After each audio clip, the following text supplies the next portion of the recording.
Life can disrupt even the most meticulous plans, which is why I no longer engage in planning. Prior to my divorce, I was meticulous in my planning.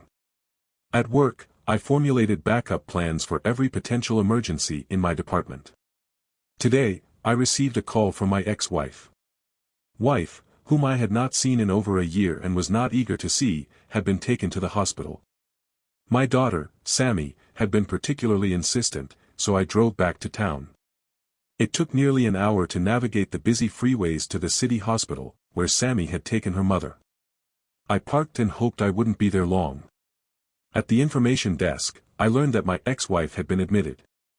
My wife, Erica, had been in the hospital for 2 days. A nurse took me to her room and informed me that she was still asleep. I inquired about her condition. The nurse began to respond, then I interrupted, saying, "Excuse me, is my wife here?" Wife Erica had been in the hospital for 2 days. A nurse took me to her room and informed me that she was still asleep. I inquired about her condition. "Your wife," she began. "Ex-wife," I clarified, smiling. The nurse smiled back, but then looked serious. "Dad, you aren't flirting with the nurse while Mom's in the hospital, are you?" my daughter inquired. "Of course not," I replied. "Sammy, if I were flirting, seriously, I would have at least asked," I pointed out. I glanced at the nurse, Bonnie. She said, "Ooh, that name suits you." I said, "My daughter," and then pushed me into her mom's room, breaking our smiley. Wife, with a smile, the nurse smiled back, but then looked serious. "Dad, seriously, you aren't flirting with the nurse while Mom's in the hospital, are you?" Daughter, "Of course not, Dad." Dad, if I were flirting, seriously, I would have at least asked. Daughter, I would have thought so, too, Dad. Daughter, ooh, that name suits you. Dad, my daughter, then pushed me into her mom's room, breaking our moment. The room had 4 beds, and it was the most depressing place I'd been in, whether in a hospital or anywhere else. Daughter, this room is terrible, huh? Dad, I don't know, honey. She said. I shrugged. Dad, she's here because she doesn't have health insurance. Darren can't add her to our plan. The only person who could is her voice. Daughter, Sammy, honey, I love you more than anyone. I do almost anything for you, but you got to get. The room contained 4 beds, and it was the most depressing place I had ever been in, whether in a hospital or anywhere else. This room is terrible, isn't it? She said. I shrugged. Dad, she's here because she doesn't have health insurance. Darren can't add her to our plan. The only person who could is her. Sammy, honey, I love you more than anyone. I do almost anything for you, but you have to get that your mom and I are divorced. I did everything the judge said, but not everything she wanted. Sammy said softly. We stood by the bed, looking at the sleeping woman. She never wanted a divorce, you know. Sammy said quietly. She still loves you, even now. People in hell want ice water. I said coldly, but they're down there for what they did. Your mom and I are divorced because of what she did when we were. Sammy, your mother and I are divorced. I complied with the judge's orders, but not her wishes. Sammy said softly. We stood by the bed, looking at the sleeping woman. She never wanted a divorce, you know. Sammy said quietly. She still loves you. Even now, people in hell want ice water.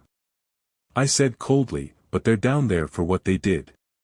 Your mother and I are divorced because of what she did when we were married. I know what she did. Sammy said. I was there, but I can't help but feel you two still belong together. She loves you so much, Dad. Look at her. She's falling apart. Some people don't age well. I said coldly. Maybe she needs to take care of herself. She needs her husband. Sammy spat. She needs love and care, that's why she's wasting away. You woke me for this, I said mockingly. Who's her husband, do you? Samantha, I am aware of the situation you described. I was present when you and your wife got married, but I believe that you two are still a good match. Samantha, she loves you very much. Look at her. She's not doing well. Some people don't age well. Perhaps she needs to take care of herself. She needs her husband. Samantha, she needs love and care. That's why she's wasting away. You woke me for this? I said, mockingly. Who's her husband? Do you have any compassion, Sammy? You don't know compassion, Sammy answered. I put up with her for years, gave her chances, but she couldn't let go. Dad, don't you want someone to settle down with and enjoy life? I've been there, done that. I said bitterly.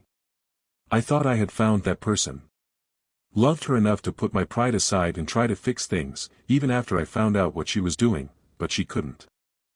Samantha, you don't understand the concept of compassion. I have shown her so much of it over the years, given her numerous chances, but she hasn't been able to let go. Dad, don't you want someone to settle down with and enjoy life? I've been there, done that. I thought I had found that person. I loved her enough to put my pride aside and try to fix things, even after I found out what she was doing, but she couldn't let it go.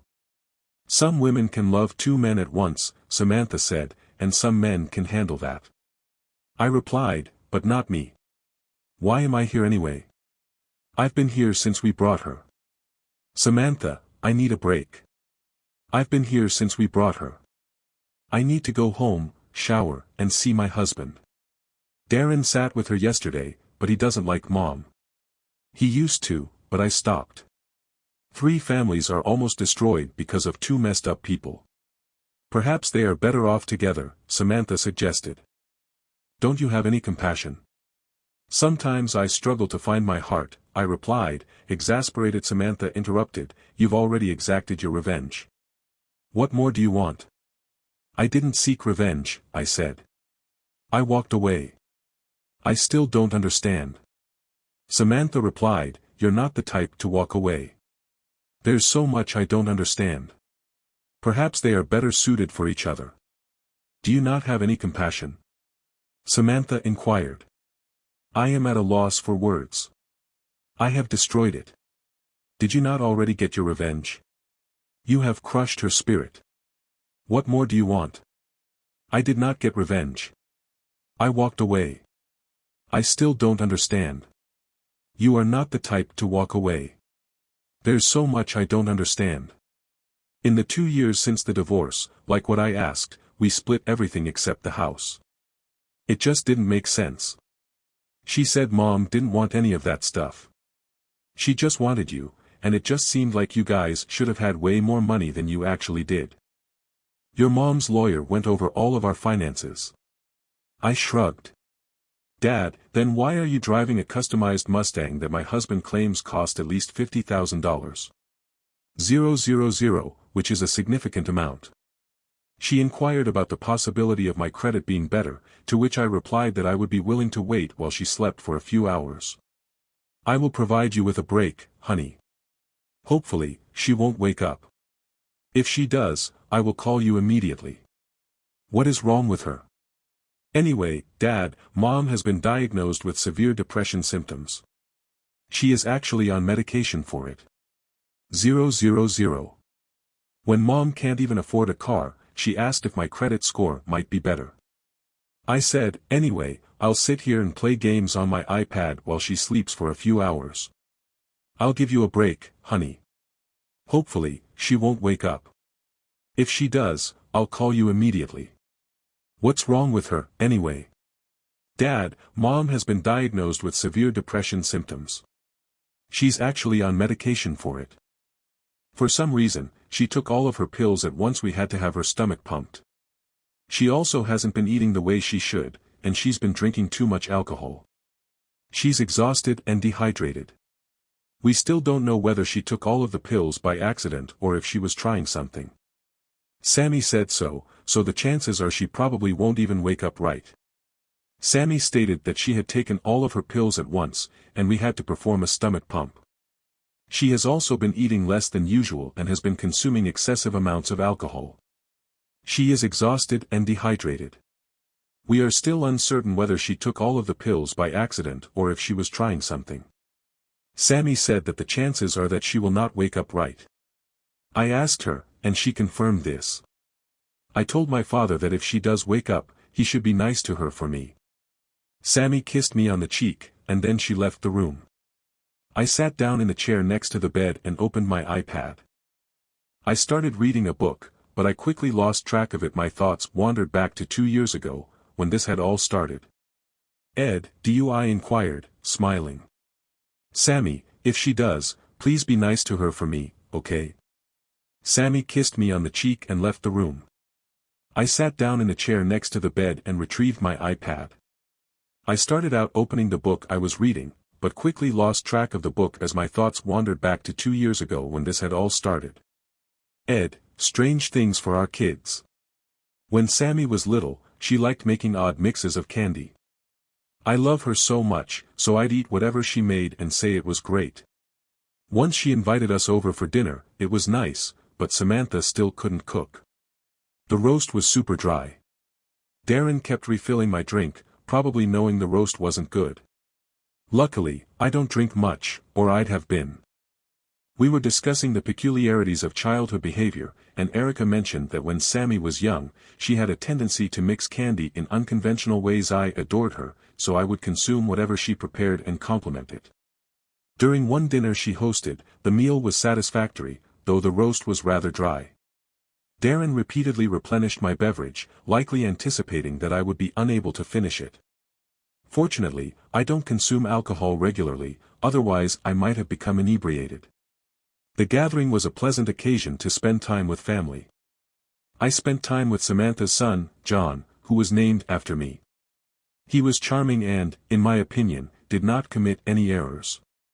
The highlight of the evening was when Sam and Darren informed us that she was pregnant again. Darren, what are you planning on doing to my daughter? I joked.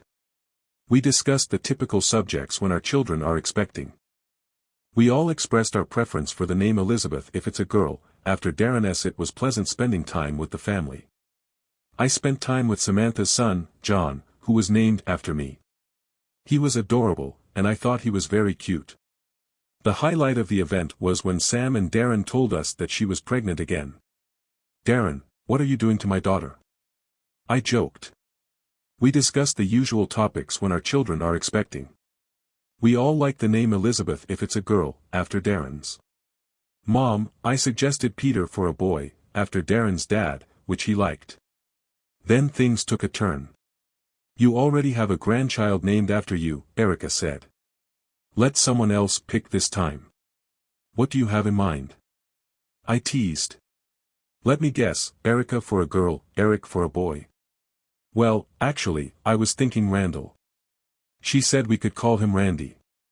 Randall James sounds nice. The mood changed. I had initially suggested Peter for a boy, after Darren's dad, which he liked. However, things took a turn. You already have a grandchild named after you, Erica said. Let someone else pick this time. What do you have in mind? I teased. Let me guess. Erica for a girl, Eric for a boy. Actually, I was thinking Randall. Well, actually, I was thinking Randy. Randall James sounds nice. The mood changed suddenly. Samantha looked at me. I'm not sure about that. I prefer Dad's suggestion. Don't you, Darren? Darren hadn't looked at me yet. He was still smiling, thinking about his dad being happy with a grandchild named after him. He just nodded. Erica reached for my hand, but I pulled away sharply. Samantha hadn't noticed my reaction. What do you think, Dad? She asked in a cold tone. I replied, I believe naming him would be as significant a misstep as the one your mother just made. Have you ever witnessed a scene in a film or television program where everyone is enjoying themselves at a party? There are people dancing, music playing, people eating and drinking, and everyone is laughing. Then someone does something foolish, and suddenly, everything halts. I replied, I believe that naming him would be as ill-advised as the recent decision your mother made. Have you ever witnessed a scene in a film or television program where individuals are enjoying themselves at a social gathering? There's music playing, people are dancing, eating, and drinking, and everyone is laughing. Then, someone makes a foolish mistake, and the attention of everyone present shifts towards them. Typically, the music comes to a halt, and you hear a sound similar to the scratching of a needle on an old record. That was precisely the situation we found ourselves in, and it felt like it lasted for hours, although it was likely no more than a few seconds. No one uttered a word. Then, Darren broke the silence in a diplomatic manner. He looked at his watch and said, "I truly have to get to bed." The group's attention turned toward the individuals in question. Typically, the music ceases, and a sound similar to the scratching of an old record can be heard. This occurred in the present situation, although it might have been no more than a few seconds. No one uttered a word. Darren then broke the silence in a diplomatic manner. He glanced at his watch and stated, "I truly must retire for the evening. I have an early meeting tomorrow.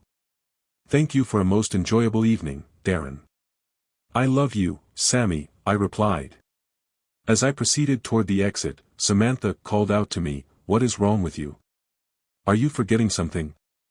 Please come here and embrace me, Sammy," I said. "I must depart. I am unable to breathe." "You were referring to your mother," she remarked with a smirk. "Darren, I appreciate the invitation to your gathering this evening. However, I must insist on my departure." "Samantha, your accusation that I am not in control of my emotions is unfounded. I am merely attempting to leave. I am unable to breathe. I was referring to my mother." She smirked. "Darren, I thought you refrained from consuming alcohol. What substance did you add to my father's drink throughout the evening?" "It is Pepsi, sweetheart," I replied. "However, I am in need of a strong beverage." "What is the matter with you, John?" Erica approached me. She reached out for me once more, and I moved away from her. This was evident to all present. "We will address this matter upon our return home. Darren, I thought you abstained from alcohol. What were you drinking all night?" "Pepsi, sweetheart," I said. "I could use a drink right now." "What's wrong?" John asked, approaching me. "I'm leaving," I said, moving away from her. "Honey, we aren't doing anything," she said. "I'm going back to my house. I don't know what you're doing or where you're going, but it's not with me." "Wait," Dad said, "Samantha. You're mad at Mom because she didn't like the name you came up with." Erica's eyes widened, and then she knew that I knew. "No, honey. I'm not mad or angry at all. I've just—" "Honey, I assure you that we are not doing anything," she said. "I'm going back to my house. I have no idea what you're doing or where you're going, but it's not with me." Wait a minute," Dad said. "Samantha, you're mad at Mom because she didn't like the name you came up with." Erica's eyes widened, and then, because she suddenly knew that I knew, she said, "No, honey. I'm not mad or angry at all. I've just finally come to my senses. There are times when the people who love you do things to hurt you, and you just let it go. There are times when you suffer in silence because you think that if you just get past this one little thing, you can go on, and things will be better in the end. But then something happens that lets you know that you've suffered and made allowances for nothing. Sometimes, certain matters cannot be disregarded." Everyone in the room was looking at me, except for Erica, who was already aware of the subject I was about to discuss. Samantha said, "Dad, you're not making any sense, Sammy. Your mother wants you to name my grandson after the man she's been in love with for the past 15 years or so. She found out a couple of days ago that he. Sometimes, it's difficult to let go of the past." Everyone in the room was looking at me, except for Erica. She already knew what I was talking about. "Dad, you're not making any sense," said Samantha. "Sammy, your mother wants you to name my grandson after the man she's been in love with for the past 15 years. The guy she had an affair with recently died. She's trying to let his memory live on in my grandson." Both Samantha and Darren looked at Erica, who had fallen to the floor and was silently sobbing. "I'm so sorry, John," she said. "It's over. It's been over for more than 5 years. I've been trying to be the best wife possible to you." "Why did it end, Erica?" I asked because I felt so guilty. "I knew that what I was," she said. "Erica's death occurred recently. She is attempting to ensure that his memory endures in my grandson. Both Samantha and Darren regarded Erica, who had fallen to the floor and was silently weeping. I apologize, John, she stated. It's finished. It's been finished for more than 5 years. I've been striving to be the optimal spouse to you. Why did it conclude? I inquired because I felt remorseful. I was aware that what I was doing was incorrect, so I terminated it. Can't we discuss this from the outset? It wasn't an extramarital relationship. We only met once a year, and we didn't always have Z. After I returned home, you and I always had the finest Z we've ever had. It's been finished for a considerable duration. I love you, John. We needed to discuss this. You don't comprehend this. The situation is more complex than it appears. Erica, I lost my temper, and I regret that. When the divorce is finalized, you will be able to share the truth. I am tired of you lying to me. What did you mean when you said she admitted it? If it were up to you, you would still be seeing him. I told you I ended it. She became upset, and you are lying again. I said Erica, I understand your perspective, but the situation is more complex than it appears. I lost my temper, and for that, I apologize. However, I am tired of you not being honest with me. What did you mean when you said she admitted it? If it was up to you, you would still be seeing him. I told you I had ended it with her. She became enraged, and you are lying again. I said I had ended it with her. You asked me to go to Boston and meet him 5 years ago. I said I beat the crap out of him. He was in the hospital before your unfaithful ex-wife was off the plane. I took his phone and got all of your texts. I will probably use them as evidence. I also told him who I was and let him know that the next time he came I proceeded with the plan to end the relationship. I went to Boston and met with him 5 years ago. I informed him that I had been violent with him. He was in the hospital before your unfaithful partner was off the plane. I took his phone and retrieved all of your text messages. I will probably use them as evidence.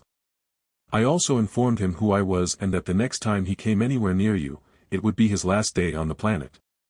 I told him that I would also inform his wife about the two of you. I told him that if he ever tried to contact you for any reason, even just plain friendship, I would be back, so you didn't end anything. Erica, I did. John, I'm sorry. She said I was wrong. I was confused. It was a mistake.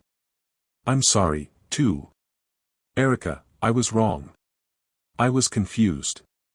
I made a mistake. I was wrong to try to salvage this troubled marriage. I did it for Sammy, though. I didn't want her to have to deal with us splitting up until she was independent. I was also confused. I thought that maybe, in time, since I loved you so much, we could overcome our differences. Erica, I too was in a state of confusion.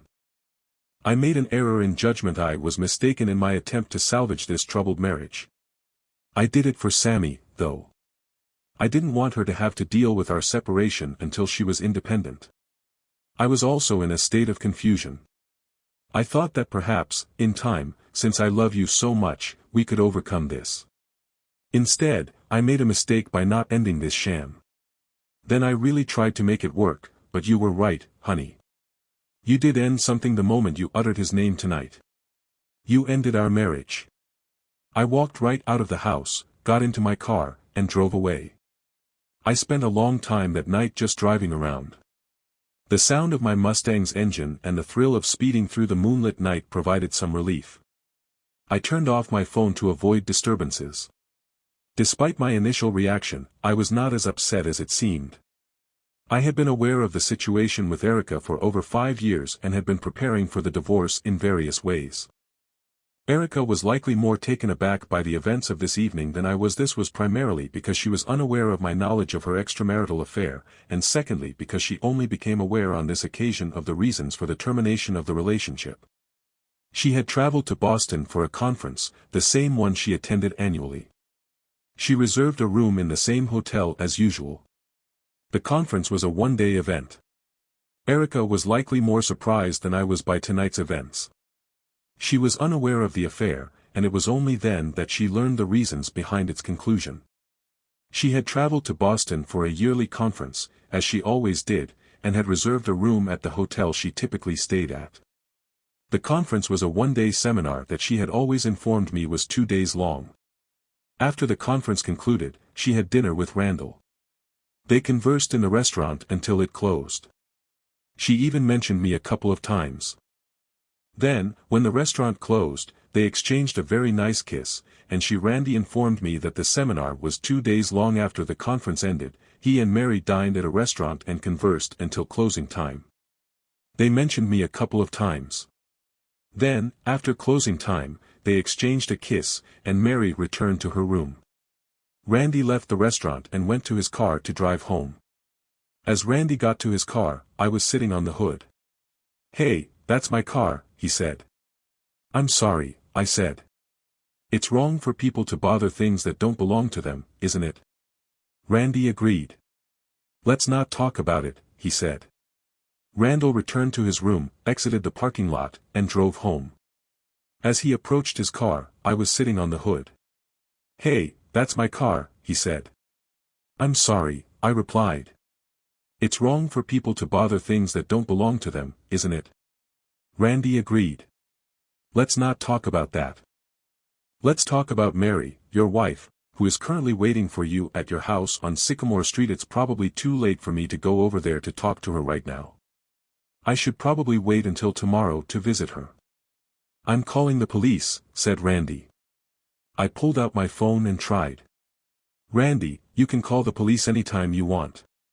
It'll be my word against yours, and either way you'll lose because you've been spending time with my wife, Erica, while your own faithful little wife was waiting at home for you.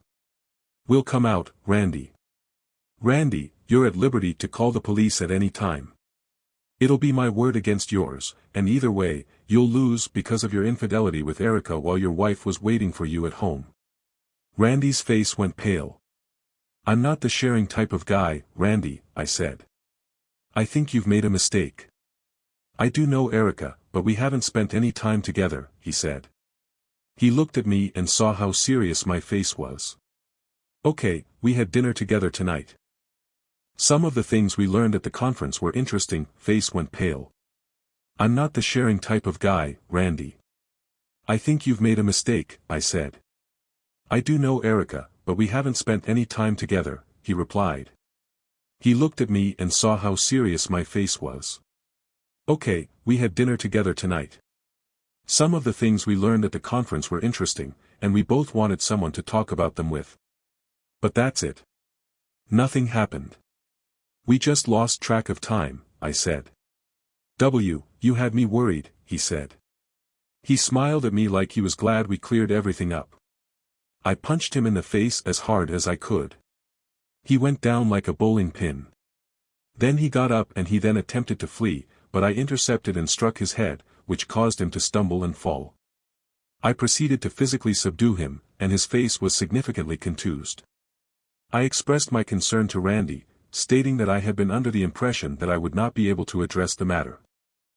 I began to run, throwing his hubcap and catching him in the legs. He tripped over it and fell heavily again. I attacked him and started beating him mercilessly. When I was done, his face was a pulp. "You really had me worried, Randy," I said. "I thought I wasn't going to get to beat the crap out of you. I know that all you had was dinner tonight. I was there.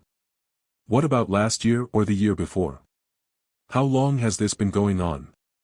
"Maybe 15 or 20 years, he sputtered through his busted lips. "It's over, Randy," I said. He nodded quickly. "If you so much as say her name ever again, I'll end your—" "You really hurt me," he said. "I know that you only had dinner with her tonight. I was there.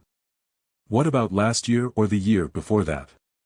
How long has this been going on? Maybe 15 or 20 years.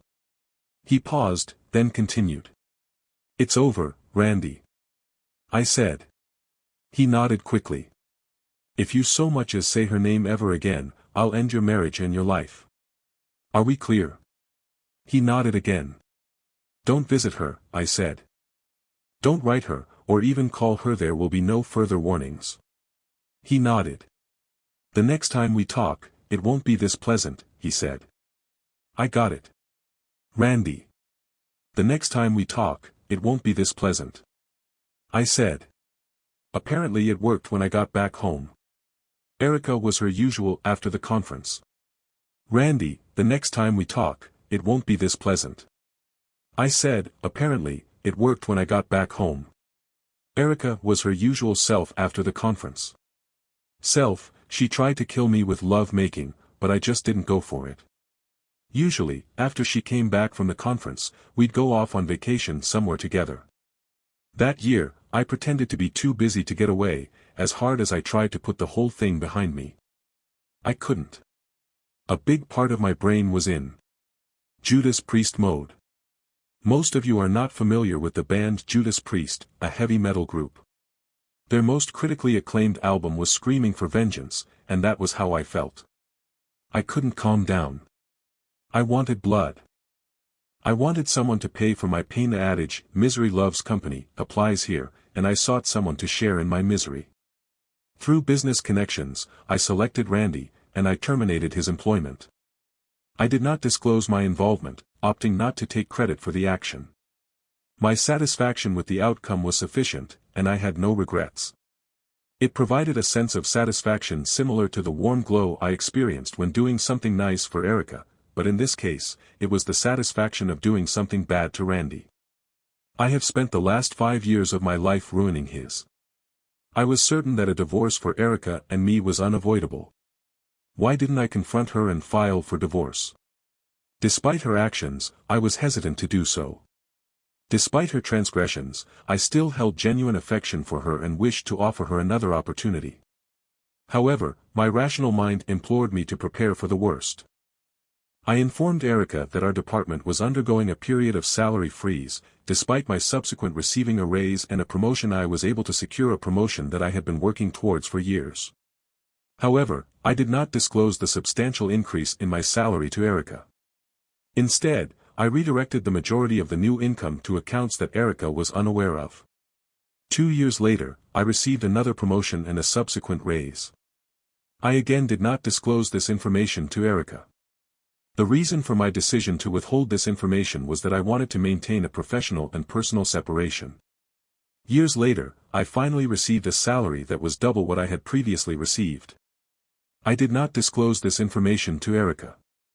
Instead, I redirected the majority of the new income into accounts that Erica was unaware of. 2 years later, I received another promotion and subsequent raise. I did not inform Erica of these changes.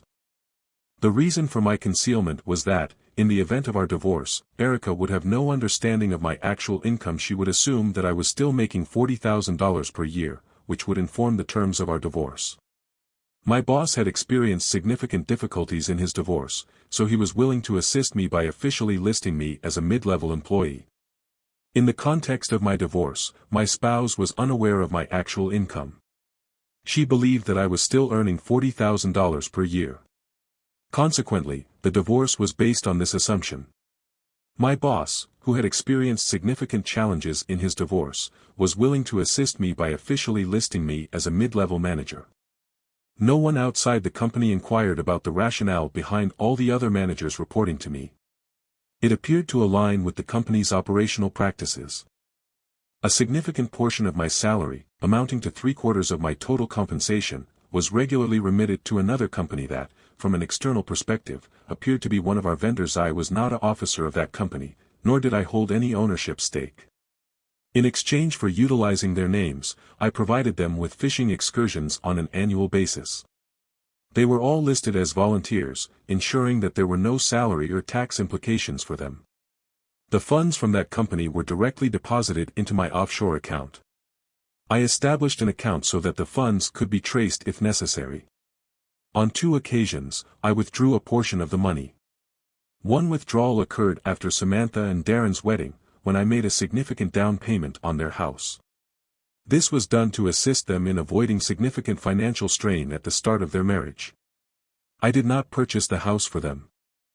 I made a substantial down payment on their house to help them settle in after their marriage, ensuring their regular mortgage payments remained below $100 per month. The other instance involved purchasing a second vehicle for Sam and Darren, as their jobs were located in different areas of town, making it more convenient for them. Even when it came to gifting the children, I exercised caution. The strategy of providing them with a house and a second car actually worked in my favor, as it allowed me to give Erica even less money. The money for their house supposedly came from my retirement fund, which meant that in the event of a divorce, I would have very little in my retirement fund. I was able to leverage the proceeds from the house and car to benefit Erica. The funds for the house came from my retirement account, which would be significantly reduced in the event of a divorce. To facilitate the purchase of the car, I took out a loan, further reducing my disposable income. Randall's expertise in manufacturing, particularly in inspection, was a significant asset. He was responsible for inspecting castings. My company was also manufacturing-based, with a significant presence in the direct-to-factory manufacturing sector on a national scale. I had a friend in Boston who was able to check on Randy's progress whenever he secured a new position. Additionally, I consulted with one of our account executives if we had an account with the company Randy. Randy was employed by one of my acquaintances, and I had lunch with someone who worked there. Randy was terminated.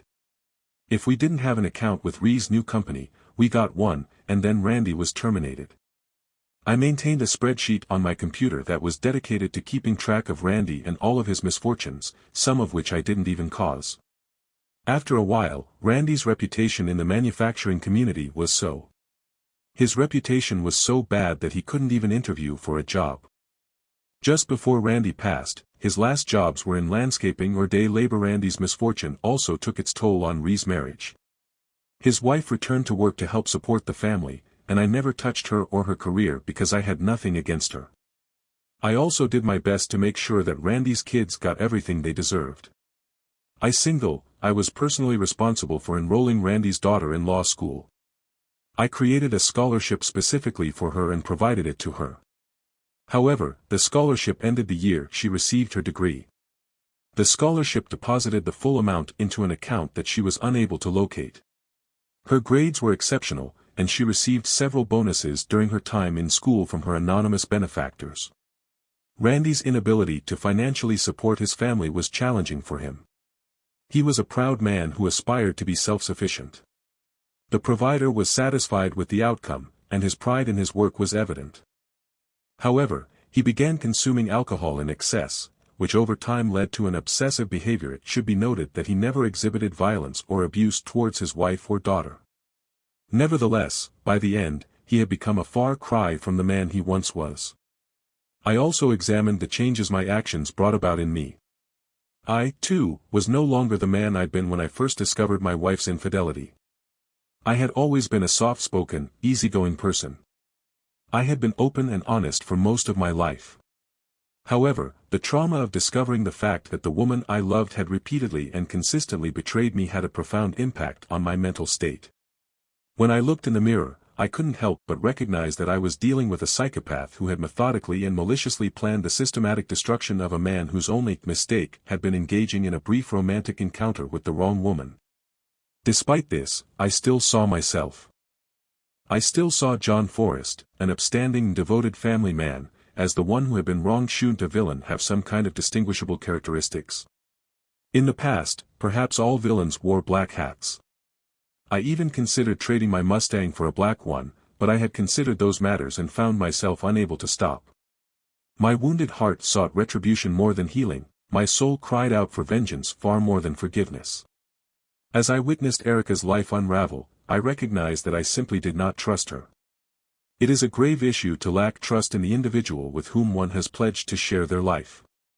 This was a consequence of the affair between Erica and Randy, which not only destroyed our marriage but also severely damaged my ability to trust anyone completely for a period of 5 years.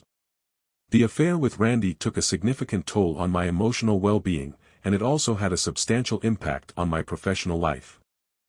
While I was focused on dealing with Randy, I also had to prepare for the divorce. Unlike most men, who have a few days or weeks to protect their assets, I had 5 years to prepare. I had originally planned for more time, but Erica had been fading. While I was able to successfully manage Randy's assets, I also took the time to prepare for my divorce. Unlike most men, who have a few days or weeks to protect their assets, I had 5 years to prepare. I had originally planned for more time, but Erica had been fading.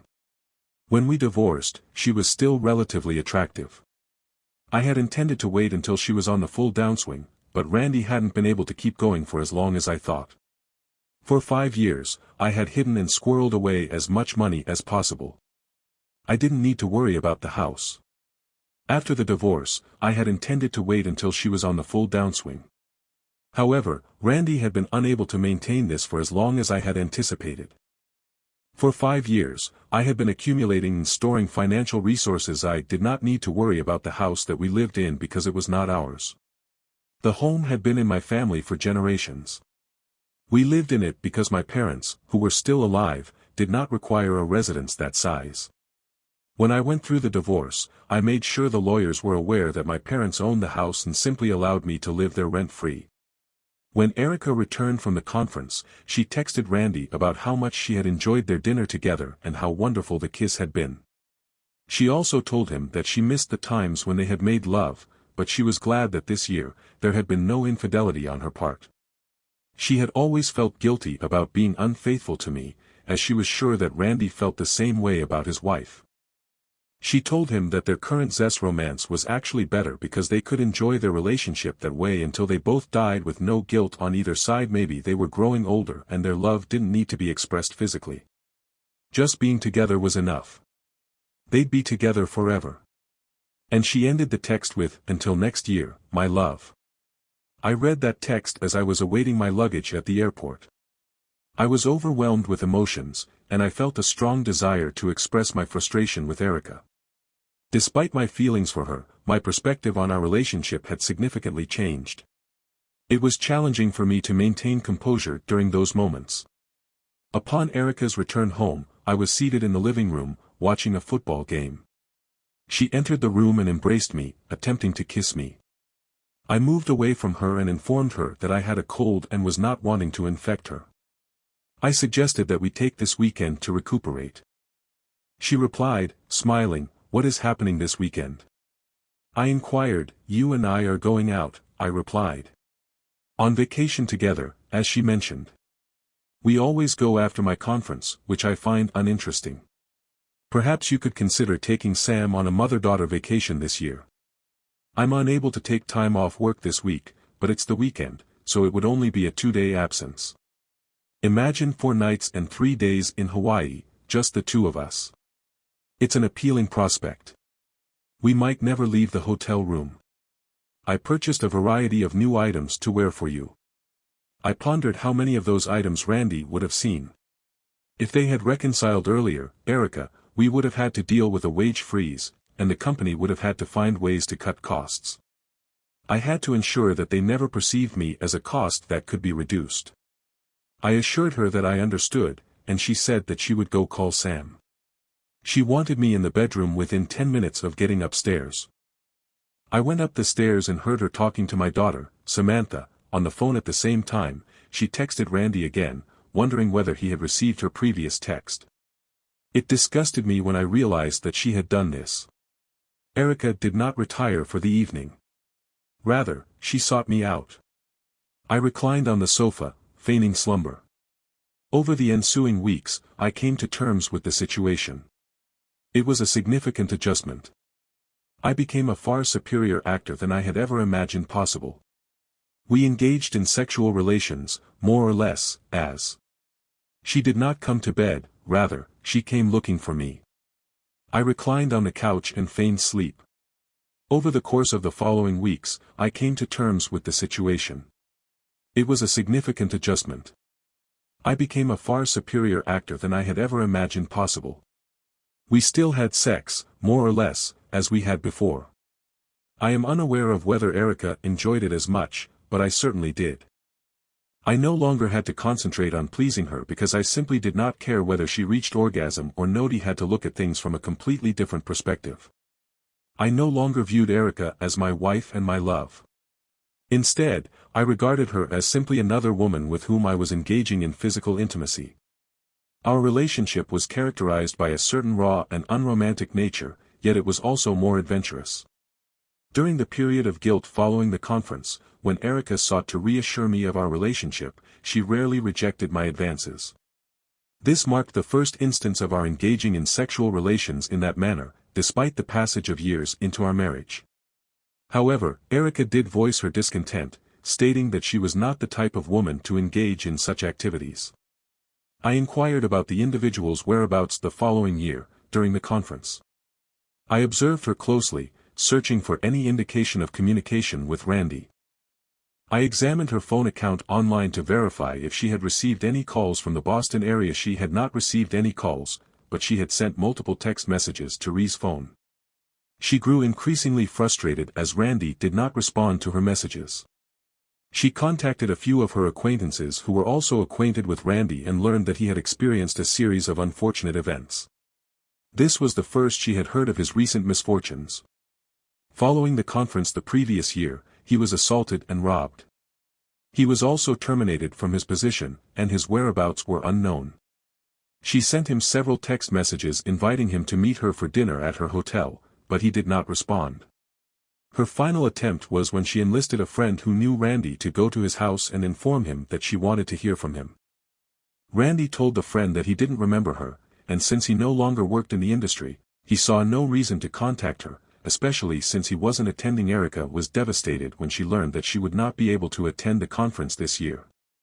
I encouraged her to attend, as she had done every year, even though she was reluctant.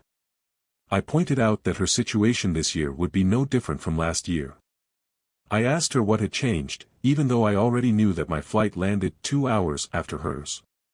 I watched her closely throughout the day, and I almost missed my flight. Erica did not stay the night, she flew back home at the end of the day. As she was heading for the airport, I called her and informed her of the situation. I expressed to her how much I had missed her. I informed her that I had to go out of town for the evening, but it didn't really matter since she'd be at her conference. She told me that she couldn't stand us being apart and that she was flying home early. I guess I'd expected her to try to hook up with another guy, but she didn't. She just went to the lectures and the expo, and as soon as it was over, she flew home. The following year, she tried to get me to go to the conference with her so she could show me how boring it was. After that, she simply stopped going for the last 2. Erica has demonstrated a high degree of fidelity towards me over the years. I have periodically observed her, and on occasion, I have engaged the services of a private investigator for brief periods. She has not exhibited any actions that would cause me to suspect infidelity. If I were not privy to the situation, I would be inclined to believe that she is the ideal spouse. She has made a genuine effort to be a model wife. However, once trust is breached, it is difficult to restore the relationship to its previous state. Consequently, when we sat on our deck and relaxed in our large swing, I often reflected on whether she was contemplating Randy and the potential of their relationship. Erica and I were involved in a long-term relationship that ended with one of us passing away. On a particular Sunday morning, she woke me up by performing oral sex on me. I often speculated that her actions were influenced by her desire to do the same to Randy. Despite my efforts to commit fully to Erica, I could never shake the feeling that there was more to her intentions than met the eye.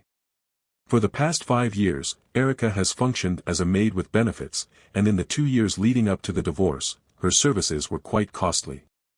I frequently found myself observing her physique, and at times, I couldn't help but feel a sense of voyeurism, as if I were an agricultural inspector examining his crops. Her breasts are beginning to lose firmness. I have observed this change, and I anticipate that further lines will appear on her face in the near future. We are reaching a point where these changes are becoming more noticeable. I would suggest that Erica indulge in a rich dessert. I would not want to gain any more weight. She would reply, "I love your." Her breasts are beginning to lose firmness. I would notice it soon, or I would see a few more lines on her face. We are reaching a point where it is noticeable. I would tell Erica, "Honey, I'd say have another piece of cake. I don't want me to get any fatter." She would reply, "I love your." I would tell her that it doesn't matter. She would smile and hug me or give me a peck on the cheek, which was all I would allow. She was sure that I meant that no matter how fat she got, I would still love her. However, I meant that it didn't matter because I was sure that I would inform her of the situation, and she would respond with a smile, a hug, or a kiss on the cheek, which was the extent of my permission. She was certain that I would still love her, regardless of her weight, but I was confident that our marriage would soon come to an end. She could eat a cow or resemble one, and it would not affect my feelings. Our lives were satisfactory on the surface. We had friends who wed, and we spent a significant amount of time with our daughter and her husband. Things were good for years. I genuinely believed that Erica had almost forgotten about her affair or thought she had gotten away with it. After all, 5 years is a long time. If nothing had been discovered after all that time, did it still matter? A couple of days before the illness, I was informed by one of my associates in Boston that Randy had been terminated from his most recent position. He was employed in the fast food industry due to his alcohol consumption, and the manager prohibited him from working inside the restaurant. He was responsible for the landscaping around the restaurant in exchange for minimum wage, performing tasks such as shoveling snow and trimming grass. On other days, he was required to wear a costume that made him look like the restaurant's mascot clown and spin a sign inviting passing drivers to eat at the restaurant. Randy had experienced significant life changes over the past 5 years. Now in his late 40s, he was a college graduate who worked for minimum wage, dressed like a clown, and promoted burgers. The majority of his co-workers, with the exception of the store manager, were between the ages of 18 and 25. Randy's situation was held up as an example by his peers of why attending college was a waste of time. In front of Randy, one teenager even informed his mother that he intended to quit his job at the restaurant, citing his deteriorating grades in high school as the reason. He asked her, "What's the point, Ma? Even if I graduate and you and Pop spend hundreds of..." With the exception of the store manager, all employees were between the ages of 18 and 25. They used Randy as an example of why pursuing a college education was a waste of time. One child even informed his mother, in front of Randy, that he intended to quit working at the restaurant because his grades in high school had been declining. "What's the point, Mom?" he asked her. "Even if I graduate and you and Pop spend hundreds or thousands of dollars on my college education, like Ree's parents probably did back in the last century, how do we know that I won't end up back here in that clown suit? Mom, I'm better off than he is right now, and I haven't even been to college. At least I work inside the restaurant and I make more than minimum wage. If I go to college, I might make even less." As I've said before, Randy had once I have invested a significant amount of financial resources in my education, similar to the investment my parents made in their own education. However, there is a possibility that I might not achieve the same level of success as they did. I am currently employed in a restaurant setting and my salary exceeds the minimum wage. If I decide to pursue higher education, there is a possibility that my salary might decrease. Randy's disapproval of his son's life choices further contributed to his depression. Randy was so distraught that he failed to notice where he was throwing his sign. Some observers suggested that it was intentional, while others believed it was an accident. Randy threw the sign up in the air, and it landed on a customer, shocking her and causing her bag of food to fall out. Randy was depressed when he heard the child's sermon on his life. He was so distraught that he failed to notice where he was throwing his sign. Some observers said it was deliberate, while others insisted it was an accident. Randy threw the sign up in the air, and it landed on a customer, shocking her and knocking her bag of food out of her hands. She started yelling at Randy, and he became enraged. When the police arrived, he was still kicking one of her hamburgers down the street, as if it were a street hockey puck, and calling her names. Randy was fired on the spot. He received his final paycheck and used it to buy a bottle and a rope. He went home and used his college degree one last time before he started drinking. He studied manufacturing technology in college and used his degree to make a high-quality noose. He climbed onto a chair, placed the noose around his neck, and began to drink. As he drank, he reflected on the joys and mistakes of his life. He thought about his career's decline, his daughter's lack of respect for him, and his wife's disdain for him. They had once been a couple that everyone they knew envied, but now she barely tolerated him, and they slept in separate bedrooms. Randy believed that the way he handled each successive failure was what had doomed his marriage, not the changes in his career. He had always been waiting for the other shoe to drop. Randy died never knowing that it had been me all along ruining him. He thought it was just bad luck. I had always intended to tell him, and it would have been my final act of vengeance, but I never got the chance. Randy's final thoughts were about Erica. He traced the beginnings of his bad luck to her. Randy's death occurred without him realizing that I had been the one sabotaging his life. He believed it was merely bad luck. I had always planned to confess to him that day, as my final act of vengeance. However, I never got the chance. Randy's final thoughts before consuming alcohol in excess, losing his balance, and dying were about Erica. He believed that his misfortunes began with his friendship with her. He was never honest enough to admit that he had an affair and slept with a married woman. He blamed all of his misfortunes on Erica. His story began when Erica's husband discovered their affair and violently attacked Randy, resulting in his hospitalization. From that point on, Randy's life never improved, and it continued to spiral downwards. His final thoughts were a wish that he had never been honest enough to admit that he had an affair and slept with a married woman. He blamed all of his misfortunes on Erica. His misfortunes had begun when Erica's husband had discovered them and severely beaten Randy, resulting in his hospitalization. From that point on, his life had been unrelentingly unfortunate, and he had never recovered. His final thoughts were a wish that he had never met her. His final words were about her, too. He thought that she was a witch. As the alcohol in his system caused his brain to shut down, he thought that he would figure out some way to get back at her when he woke up. Ree's wife came home and discovered the body. It was sad that she couldn't even muster enough emotion to cry. She felt glad for him because her husband had really suffered. His final words addressed her, too. He thought she was a witch. As the alcohol in his system caused his brain to shut down, he thought to himself that he would figure out some way to get back at her when he woke up. Ree's wife came home and discovered the body. It was sad that she couldn't even muster enough emotion to cry. She felt glad for him because her husband had really suffered in recent years, and at least in this way, he could move on. He was beyond his pain and suffering. One of Erica's former colleagues, who knew her and Randy, had emailed her and told her about his death and how it had come about. She'd called her and got all of the details about the last few years of Ree's life. Erica was shocked.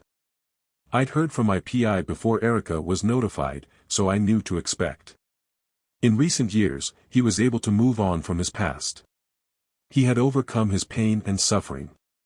One of Erica's former colleagues, who knew her and Randy, emailed her to inform her of his death and how it had come about. She called her and got all of the details about the last few years of Ree's life.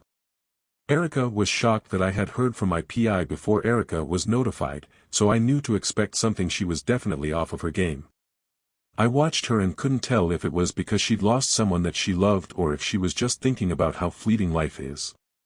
That night, she tried to sleep with me to death. She held on to me like she was worried about losing me. She even cried a little when I asked her why. I guess I was expecting her to. She appeared to be distracted, and I was unsure whether it was due to a recent loss or a reflection on the transient nature of life. That night, she initiated intimate relations with the intention of exhausting me.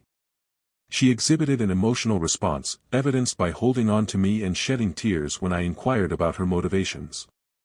I anticipated a loss of a personal connection, yet her response was unexpected. She expressed affection and gratitude for our relationship, stating, "I just love you so much. I'm so glad to have you.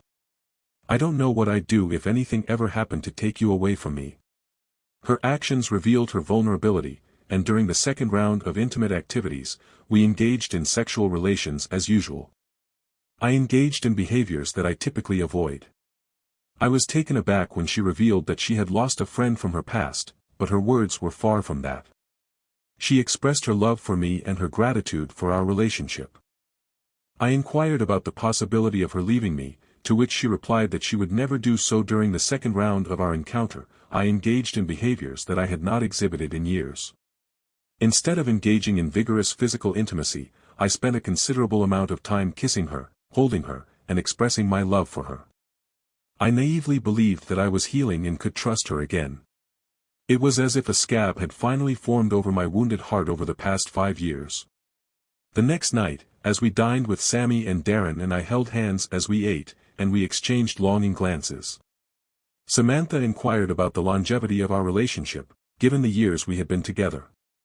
Then Erica spoke up, and her comment about naming my grandson after Randy inadvertently undermined the moment. Things never returned to normal. I had spent years preparing for this moment, anticipating the transition. Darren and I held hands as we ate. We exchanged glances that conveyed our feelings. Samantha inquired about the longevity of our relationship, and Erica offered an unsolicited opinion, suggesting Samantha name my grandson after Randy. This altered the dynamic of our relationship.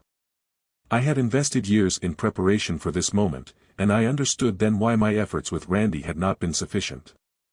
I had done a great deal for Randy over the years, but my actions had been equivalent to repeatedly discharging a firearm at him, reloading, and then firing again. Randy alone was not responsible for my pain. In fact, he was the lesser of two evils. Randy had not made a promise before God and all of our friends to love, honor, and cherish me all the days of his life. In fact, before I confronted him in Boston and disciplined him, Randy had been Erica. I had not known Randy. For the past 5 years, my actions had been shameful and more than anything else, cowardly. It was as if I had been a normal person. Randy had not promised to love, honor, and cherish me all the days of his life. In fact, before I confronted him in Boston and disciplined him, Erica was the one who had promised. I had not known Randy. For the past 5 years, my actions had been shameful and cowardly. It was as if I had been a normal-sized high school student and one of the big, hulking guys on the football team had pushed me down. To get revenge, I ran across campus and beat up one of the nerds on the chess team. Most of my revenge had been misdirected, while Randy did deserve a bit of it. Erica deserved more. In the days following the dinner, Erica tried to come home, only to have a large, muscular high school student and a member of the football team had pushed me down. In an act of retribution, I ran across campus and physically assaulted a member of the chess team. Much of my retaliation was misguided, but Randy did deserve some of it. Erica deserved more. In the days following the dinner, Erica attempted to return home, but I gave her all of her clothing and personal belongings that I had packed for her the first night she called me, and I told her that I thought that the following Saturday would be a good day for her to visit and take any furniture or appliances that she thought she deserved. I suggested that she bring our daughter and son. I provided her with all of her clothing and personal belongings that I had packed for her the previous night. When she called me, I informed her that I thought Saturday would be a good day for her to come over to the house and take any furniture or appliances that she thought she deserved. I suggested that she bring our daughter and son-in-law, and that one of them could call me to verify that the items she took were not against my wishes. I told her that I would be gone all day Saturday and would return Saturday evening when she called and told me that she was done. However, when I arrived at my driveway on Saturday, the situation did not quite turn out as I had anticipated. When I arrived home on Saturday evening, Erica and Samantha were still there, and they requested that we have a conversation. Erica expressed her love for me, saying, "John, I love you with all of my heart. I'd never do anything to purposefully hurt you. I'm sorry. I'm so much sorrier than you'd ever believe. Oh, I believe you're pretty." I apologized, saying that I found her to be the least effective spouse I had ever seen. "Can we discuss this?" she asked.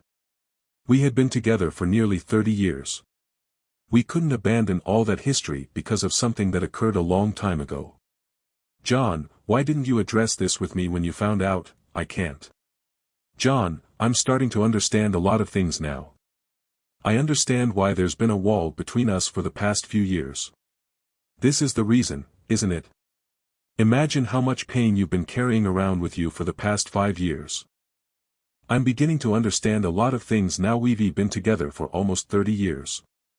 We can't throw all of that away over something that happened and ended a long time ago. John, why didn't you confront me about this when you found out?" "I can't. We've been together for almost 30 years. We can't throw all of that away over something that happened and ended a long time ago. I'm beginning to understand a lot of things now. I understand why there's been a wall between us for the past few years. This is the reason, isn't it? I'm sorry. I said you may be about the saddest excuse for a wife that I've ever seen. Can't we talk about this? We've been carrying around a lot of pain from the past 5 years. I'm beginning to understand many things, including why there's been a wall between us for the past few years. Is that right?" I sighed and nodded. Last night was wonderful. You said it was the best sex we've ever had. We've had better. Did you find out that Randy had died and think that this was all behind us until I spoke? I nodded again. John, can you let me talk? I really need to get this out of my system. I know that what I did was wrong, but it's been over for years. Yes, I know that you ended things with her. I have some questions that I'd like to address. When I'm finished, would you be willing to answer them? Erica, I understand that I am not required to listen to any of the things I've said. I could remove you from this office at this moment. However, I am willing to give you the opportunity to share your perspective. I want to resolve this divorce as quickly as possible so that I can move forward. My life. If I listen to you now, you'll have had your say, so you won't be able to go to the courts and claim that I never gave you a chance to discuss things. So, start talking. However, there are a couple of things I'd like you to explain while you talk. When did this start with Randy, and why? Is 2010? We got married in 1980, so I guess it started in 1982, she said, so this has been going on for 28 years. I screamed. I had no idea it had been that long. I guess you and Randy looked at it differently. Maybe he only counted it from when you guys started sleeping together. I looked at Samantha, and she looked at, this began in 1982, as we got married in 1980, so it has been going on for 28 years. I screamed. I had no idea it had been that long. I guess you and Randy looked at it differently. Maybe he only counted it from when you guys started sleeping together. I looked at Samantha, and she looked at her mother. John, there's no chance possible that Samantha is anyone's child except yours. Samantha was born in January. The conference is in July. It's just not possible, but you kind of hoped, didn't you? Don't tell me that the possibility of it never crossed your mind. Samantha looked at her mother. Her countenance conveyed a distinct sentiment. Samantha, my dear, I have loved you more than life itself for the past 5 years. You have been the only person I could trust completely. I have dedicated most of my heart to you, my darling. But, could we do a DNA test? It is of no consequence now. I will never treat you or my grandchildren differently. I need to verify this. I told you, she began, so why should I believe anything you've ever said? I asked calmly. From the start of our marriage, you've been lying to me. Since our marriage is over, it means you did lie to me for the entire marriage. No, John. It's not like that. I love you. I would like to verify something. I said, John, I already told you, she began. Why should I believe anything you've ever said? I asked calmly. From the very start of our marriage. You've been lying to me the whole time since our marriage is over. It means you did lie to me for the entire marriage. No, John, it's not like that. I love you. You just don't understand. Well, start talking. I told her. I'm giving you time to make me understand, but you need to give it everything you've got. This is the last time we'll be speaking without going through lawyers. John, you're not serious. She said, I only cheated on you once, Anne. Randy, I've always loved you, but you haven't been able to see the truth. I'm giving you time to make me understand, but you need to give it your all. This is the last time we'll speak without legal counsel. John, you're not being serious.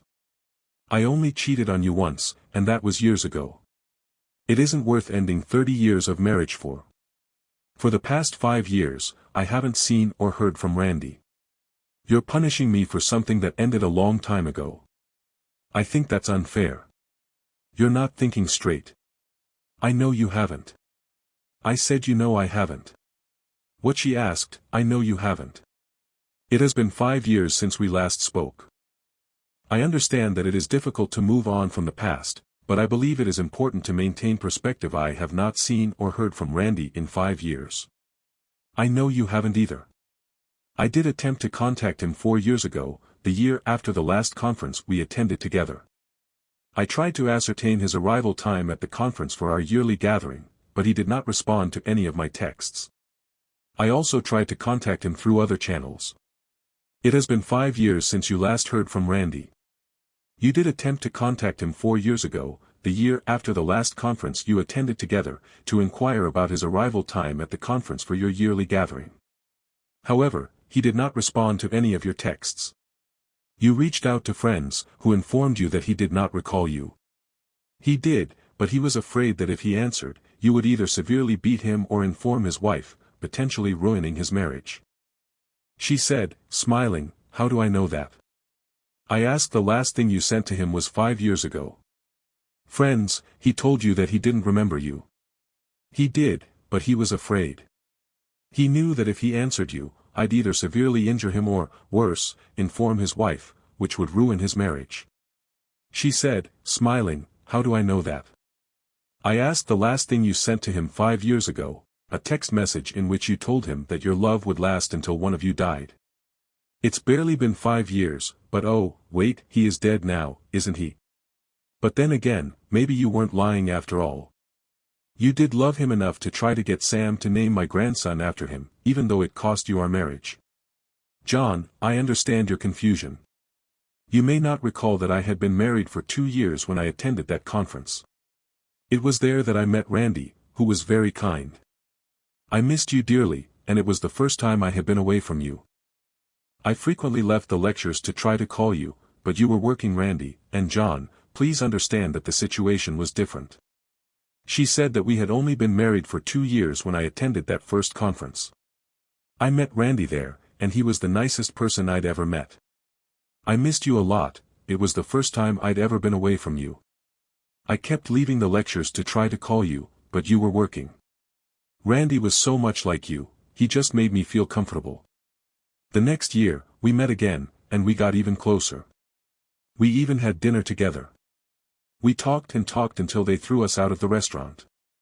I never wanted to stop talking to him, but you have to understand that a lot of it was due to his striking similarity to you. I found myself frequently seeking his company. At the time, our relationship was still in its infancy, and I often sought his input to gauge your reactions to various situations. It wasn't until the 4th year that we engaged in sexual activity, and even then, it was an unplanned occurrence. On one occasion, we had both consumed significant amounts of alcohol, which led to us sharing a bed. The following morning, we awoke to this unexpected encounter. Due to his striking resemblance to you, we had not yet established a long-term relationship. Occasionally, I sought his perspective on certain matters. It wasn't until the 4th year that we engaged in sexual activity, and it was unintentional. Both of us had consumed significant amounts of alcohol, resulting in us ending up in bed. The following morning, we were both overwhelmed with feelings of guilt. We found it difficult to even look at each other, and we did not exchange farewells. During the subsequent year, which marked the 5th year of our relationship, we deliberately avoided each other. However, I must admit that I missed my friend. That year, I was pregnant with Sam, and unless Samantha required over a year to complete her pregnancy, it was not possible. We were both consumed with guilt, and we could barely even look at each other. We didn't even say goodbye. The next year was the 5th year we kind of avoided each other, but truthfully, I missed my friend. I was pregnant with Sam that year, so unless Samantha had taken over a year to come to term, there's no way that he was her father. We didn't even have dinner or talk that year. The next year, he came over and told me how sorry he'd been about everything that had happened 2 years prior. He blamed it on himself and told me that he thought it was stupid for us to avoid each other because of a mistake, so we had dinner and talked. I must admit that for over 2 years, I had been avoiding him and fantasizing about what it would have been like to have sex with him. We had both been drunk, and I wanted to remember what it had been like. At that point, it had been 6 years, and we had only slept together once that year. Dinner for over 2 years, I had deliberately distanced myself from him, engaging in fantasies about the potential sexual encounters we might have had. We had both been under the influence of alcohol, and I sought to recollect the experience. At that time, 6 years had passed since our only encounter, which also occurred under the influence of alcohol. The following year, we had dinner together, but there was a palpable tension between us. It seemed as though our primary motivation for attending the conferences was to reconnect, and in the 8th year, we engaged in sexual activity. I feel the most remorse regarding that incident, and for the past 3 years, I have been avoiding him. The following year, there was a period of minimal interaction between us, characterized by a certain tension. This tension was due to the fact that we had developed a pattern of attending conferences primarily to see each other. In an effort to alleviate this tension, we engaged in sexual activity. I must admit that I have experienced feelings of guilt regarding this event for the past 3 years, as I have been avoiding Randy and fantasizing about what it would be like to have sex with him. The experience was regrettable, and it did not meet my expectations. You are already aware that the quality of a sexual encounter is not determined by physical attributes, such as size. However, Randy's equipment did not match my own in terms of dimensions. Additionally, Randy had been involved with his wife for an extended period, which might have contributed to the situation. He was intimately familiar with his wife's sexual inclinations, but they did not align with my preferences. I recognized that I had made a significant error. The following year, I deliberately distanced myself from Randy. This did not entail refraining from physical intimacy. I continued to engage in sexual activity instead. I distanced myself emotionally and practically, withdrawing from his life. I did, however, make an effort to. I approached him toward the end of the evening, feigning a long-awaited encounter after conducting a search for him. I inquired about his wife and then departed. The following year, John and I attended that conference for the 10th time. Randy greeted me at the airport, repeatedly emphasizing the significance of our connection. I approached him toward the end of the event and feigned surprise at having just encountered him after having searched for him for some time. I inquired about his wife and then took my leave. The following year, John, we had been attending that conference for a decade. Randy was awaiting my arrival at the airport. He repeatedly expressed how significant that year had been for us, as he referred to it as our anniversary. I ultimately granted him a respite, enduring the situation to avoid causing him discomfort. He truly was a pleasant individual. Indeed, I said so. He was so amiable that engaging in intimate relations with him was more valuable than one's own. That year, we had been friends for a decade.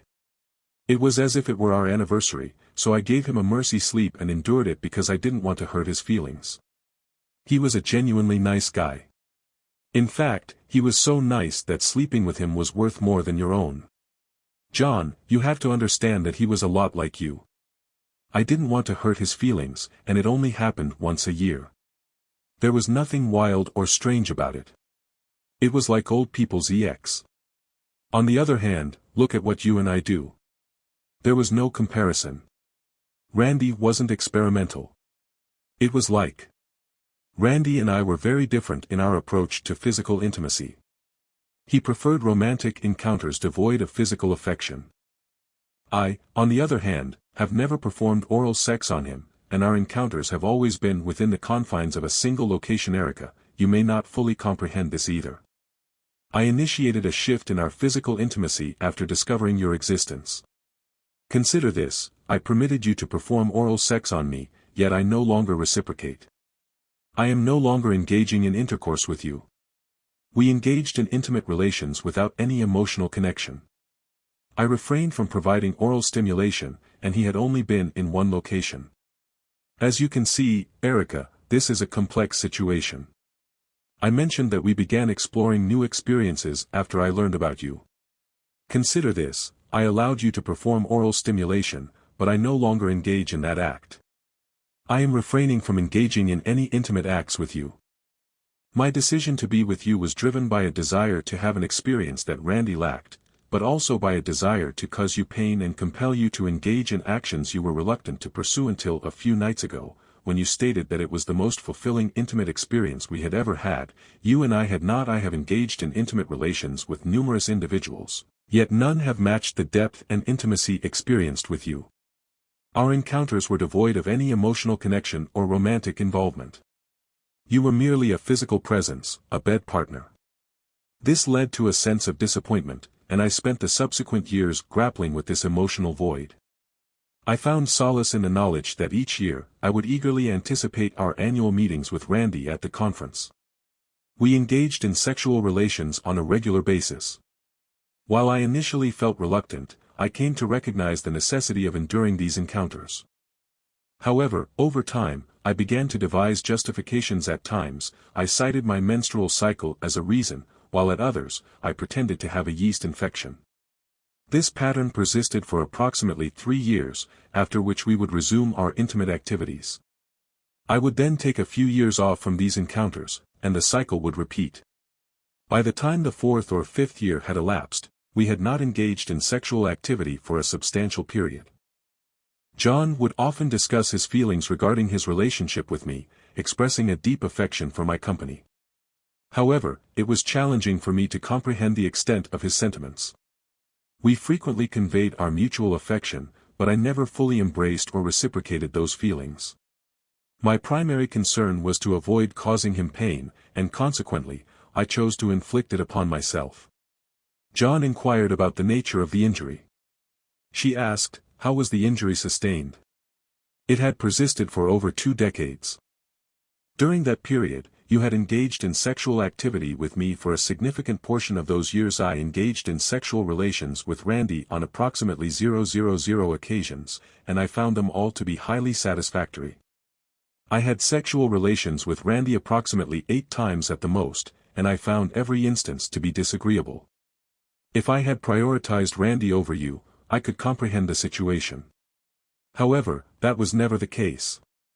If I had given you less than my full attention or done something to embarrass you, I could understand the situation. However, that never occurred.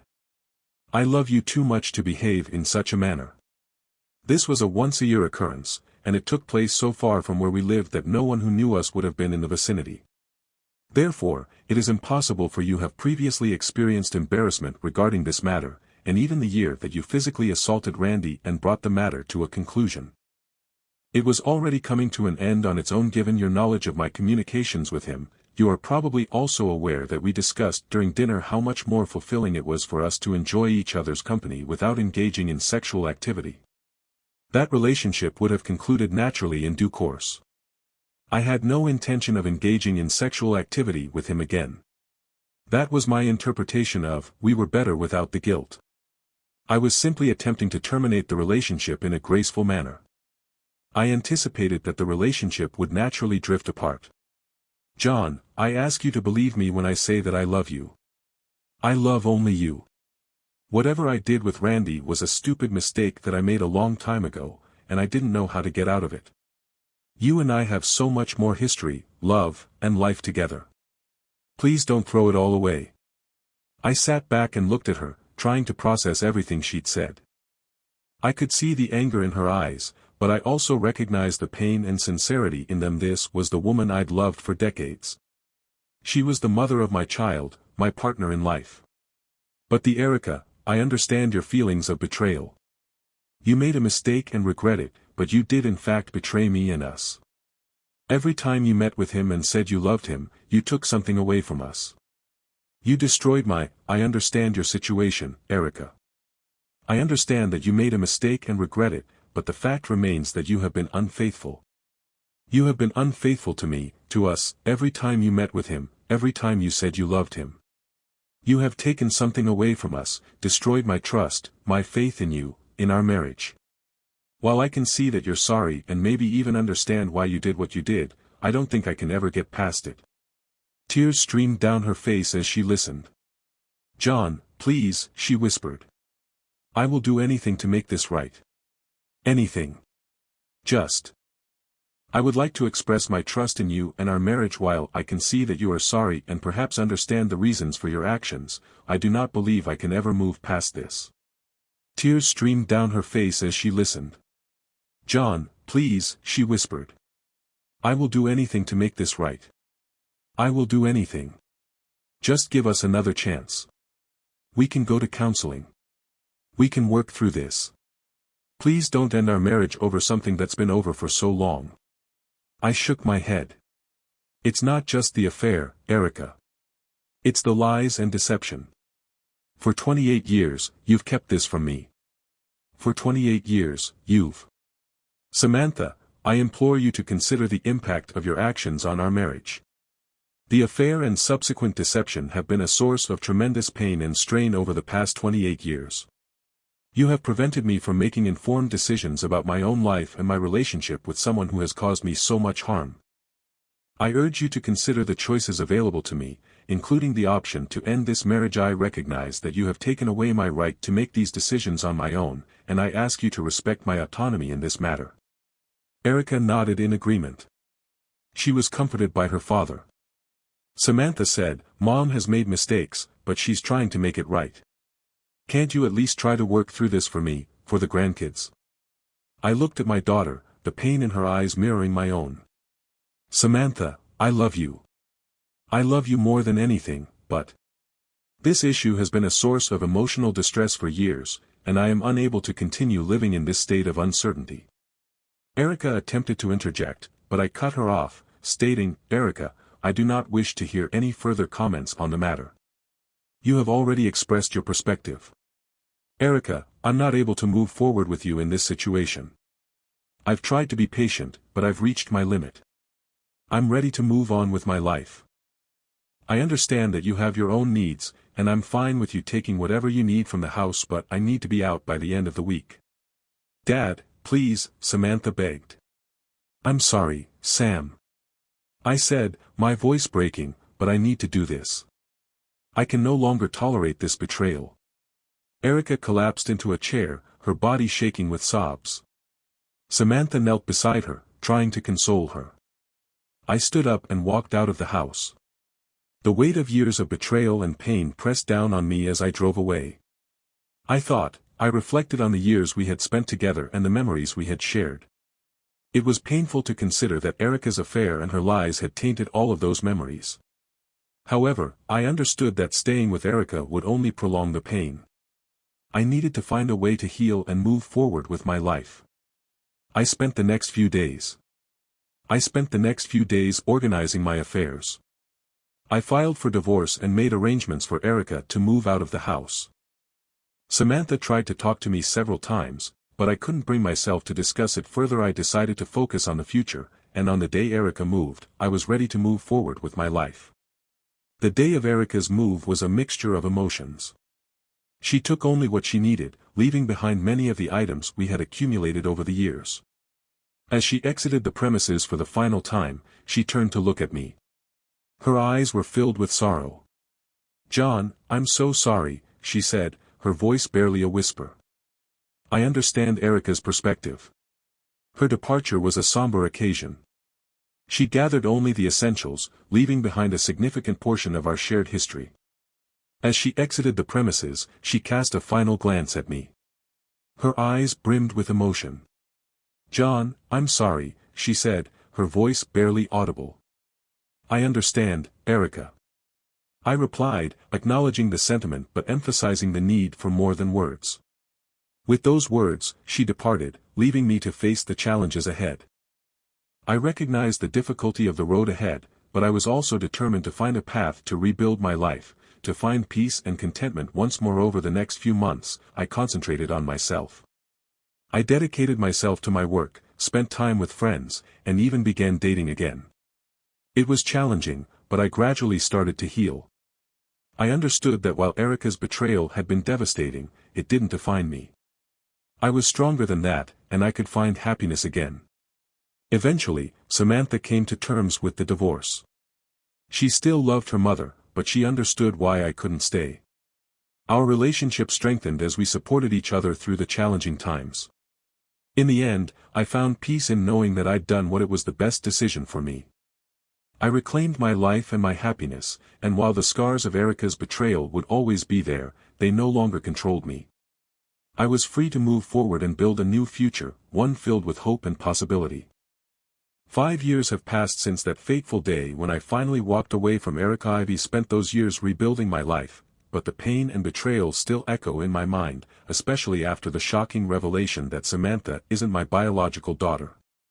The truth came out during a heated argument with Erica about the divorce settlement. Erica, in a moment of desperation, revealed that Samantha was Randy's daughter, as confirmed by a paternity test. This revelation was devastating, as the girl I had loved and raised as my own was not biologically mine. The betrayal was profound, and it was the final straw. Samantha, despite her loyalty to her mother, Samantha's support for Erica was disconcerting, and her decision to support Erica after the events that transpired was particularly painful. Ultimately, I made the difficult decision to remove Samantha from my will. This was a decision I did not take lightly, but I felt compelled to do so. I decided to remove Samantha from my will. I felt I needed to take control of my life and my legacy. We split our possessions 50-50, with Erica taking half of our savings and some personal items. I kept the house, but it felt empty without the family I once thought was mine, so I sold it and moved into a modern apartment in the city. The transition was hard, but I found solace in my work and slowly began to date again. It was during a business conference that I met Lisa. She was a breath of fresh air, intelligent, kind, and genuinely interested in me. Lisa had her own successful career as a marketing executive, and her Erica's life story was refreshingly free of complications. She had been married once before, but her husband passed away in a tragic accident. Despite her loss, she remained optimistic and full of life. We started dating, and for the first time in years, I felt alive again. Lisa had a way of making me forget the past and focus on the present. Her presence in my life was like a healing balm, slowly mending the wounds that Erica's betrayal had left. While I was finding happiness again, Erica's life took a turn for the worse after the divorce. She moved into a small. Samantha's attempts to find an apartment and employment were unsuccessful due to her depression and guilt, which led her to excessive alcohol consumption, resulting in rapid health deterioration. The repercussions of her actions and the loss of her family were significant. Erica's efforts to reconnect with Samantha met with limited success. Samantha, though supportive of her mother, could not fully comprehend the extent of her actions. The strain between them escalated, and Erica felt increasingly isolated. She sought solace in alcohol, which only exacerbated her condition.